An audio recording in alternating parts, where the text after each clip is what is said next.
언더스탠드, 펜더스탠드. 자, 이제 콘덴서를요, 두 가지 방법으로 접속할 겁니다. 병렬 접속할 거고요. 이제 직렬 접속하고, 이 병렬과 직렬 접속할 때 과연 회로가 어떤 일이 일어나는지를 살펴볼 겁니다. 자, 일단 먼저 이 회로를 좀 살펴볼게요. 콘덴서 지금 C1과 C2가 있고, 얘를 지금 전압원 V1과 서로 병렬로 연결해 놨어요. 그러면 여기에 C1에는 Q1만큼의 전하량이 축적되고 C2에는 Q2만큼의 전하량이 축적이 된다. 그리고 여기 캐퍼시터 아니 콘덴서 양단에 걸린 전압 여기는 VC1이고 VC2라고 할게요. 그리고 얘를 병렬 합성을 했어. 그럼 얘하고 합쳐져요. 그래서 합성한 이 정전 용량을 CP라고 한다. 이렇게 일단 상황을 요걸 한번 분석해 봤어요. 요걸 갖고 몇 가지 특징들을 우리가 살펴보고 공식을 유도해 보도록 하겠습니다. 자, 일단 전압. 캐퍼시터 C1하고 C2에 걸린 전압을 우리가 VC1, VC2라고 했지만 실은 이거는 두 개의 전압도 같고 전압은 V의 전압과 동일하죠. 이렇게 동일하다. 그 다음에 두 번째, 여기에 지금 두 개의 캐퍼시터 콘덴서가 병렬 연결되어 있죠. 여기 합성된 콘덴서의 정전 용량인데 병렬 연결될 때는요 두 개의 값을 두 개의 정전 용량을 합하면 된다. 세 개도 그냥 합하면 돼요. 네 개도 그냥 합하면 되겠습니다.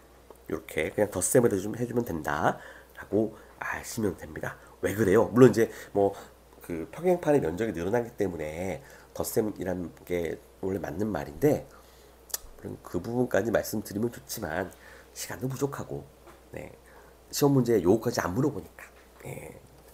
자, 이거 반드시 잘 기억을 해 두셔야 될 공식이다. 제로가 되는 공식이다. 잘 기억하시고 그 다음에요. 전하량 측면에서 볼게요. 캐퍼시터 C1에 충전된 전하량이 Q1이고 C2에 충전된 전하량은 Q2라고 할게요. 그러면은 이때 병렬 합성된 CP라는 이 합성 정전 용량에 충전되는 전하량을 우리가 QP라고 한다면 그 QP는 뭐다?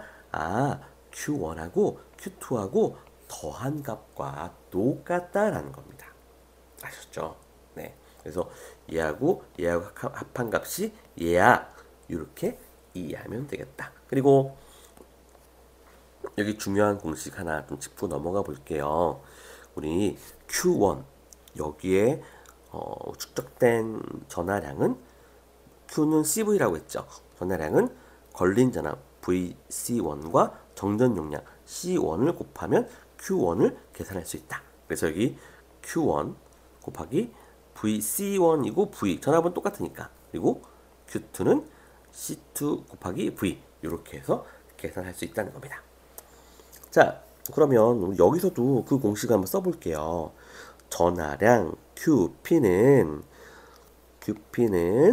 이때 정전 용량과 양단에 걸린 전압 V를 곱하면 이 전하량을 구할 수 있다. 자, 그런데 병렬 접속에서 시험 문제에서 이제 묻고 있는 건 결국 요거예요. 요거를 물어요. 요거를 알기 위해서 지금까지 배워온 거라고 보시면 됩니다. 자, 식을 한번 생각해 볼게요. 우리 여기서 저장되는 전하량은 VC1, 전압 V와 똑같죠. 그 다음에 C1 하면 된다. 이렇게. 그런데 우리 전압 V는요. 여기 요 식에서 V를 따올 거예요. 그러면 V는 전압 이 식을 바꾸면 V는 뭐예요? CP분의 QP죠. 이거를 여기에 대입한다. 그러면 이 자리가 지금 CP분의 QP로 바뀌었죠. 이렇게. 그리고 CP 값은 요 값은 우리 뭐라고 했어요? C1 더하기 C2라고 했죠. 요거를 C1, C2로 이렇게 바꿔줬습니다. 이렇게. 자, 그러면 그리고 뭐가 돼요? 아하, 자 보세요. Q1, C1에 저장되는 전하량 Q1은 전체 전하량을 이 정전 용량의 비율로 나눠서 갖는구나 라는 걸 알 수 있습니다. 그러면 이런 방식이라면 Q2란 전하량도 C1 더하기 C2분의 C2 곱하기 전체 전하량 이렇게 해서 계산해 낼 수가 있다.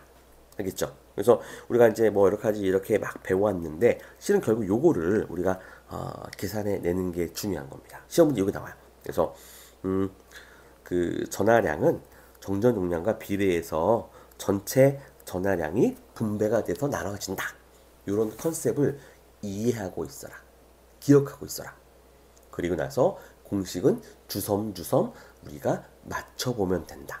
이렇게 우리가 좀 이해하시고요. 아마 요 공식 자체를 유도하는 거는 좀 거친, 그러니까 수험자들이 쉽게 만들 볼 수는 없지만 한번 해보셔라. 해보면 다음번에 굉장히 쉽게 떠올릴 수 있게 된다. 아셨죠? 그냥 요거 보는 것만 하지 마시고 한번 공식을 왜 이게 이렇게 되는지 한번 유도해 보세요. 앞에 있는 거 다 이용하시면 돼요. 요거 이용해 가지고 요 공식 유도한 겁니다. 네, 요 공식 자체는 좀 기억해라. 자, 병렬 접속했으니까요. 직렬 접속으로 넘어가 볼게요. 다 직렬 접속입니다. 먼저 이 회로도를 좀 상황을 설명드리겠습니다. 전압 V1이 있고요. 여기에 콘덴서 C1과 C2가 직렬로 연결되어 있다. 그리고 C1에 충전되는 전하량 이 Q1이고 C2는 Q2가 저장된다. 그리고 C1에 양단에 걸린 전압이 V1이고 C2는 V2다. 그리고 얘를 두 개를 두 개의 콘덴서를 합성했다. 합성한 정전 용량은 CS라고 했다. 그리고 여기에 충전되는 전하량을 Q라고 했다는 겁니다. 자, 뭐 여러 가지 한꺼번에 쏟아져서 조금 당황스러울 수도 있을 것 같아요. 왜냐고요? 제가 예전에 대학 때 공부할 때 굉장히 당황스러웠던 기억이 나서 그래요. 자, 하나씩 천천히 정리해 볼게요. 일단 직렬 연결할 때는요. 이 콘덴서 C1하고 C2에 저장되는 전하량은 똑같아요. 똑같습니다.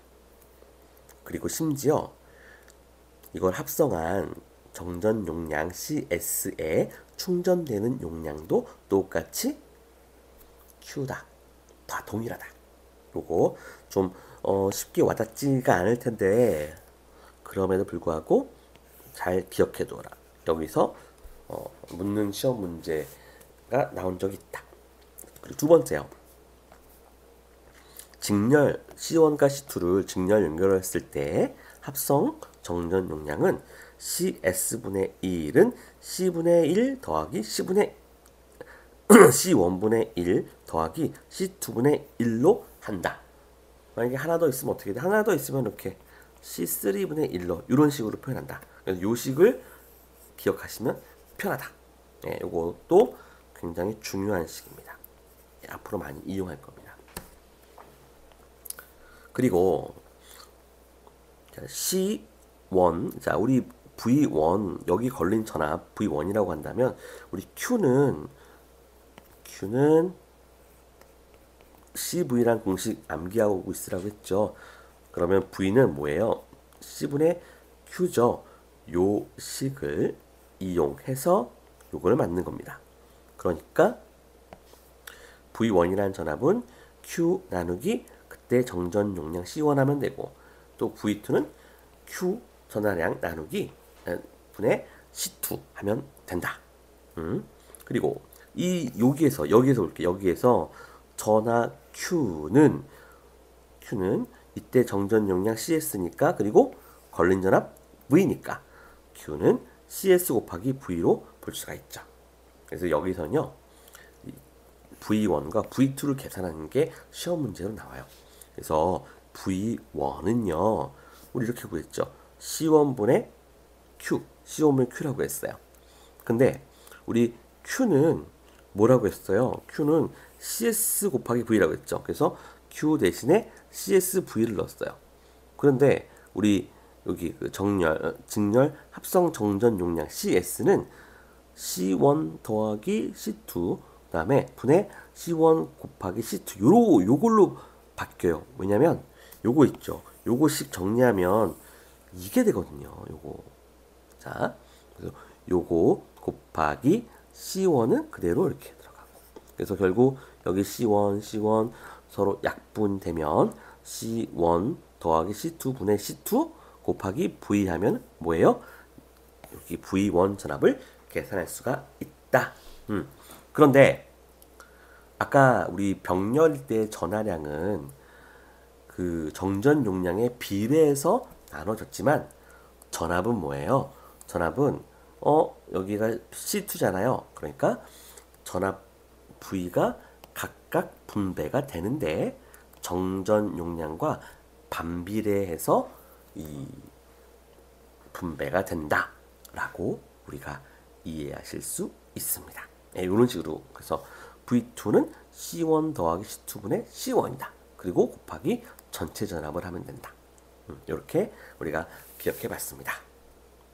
강의를 끝까지 시청해 주셔서 감사드립니다.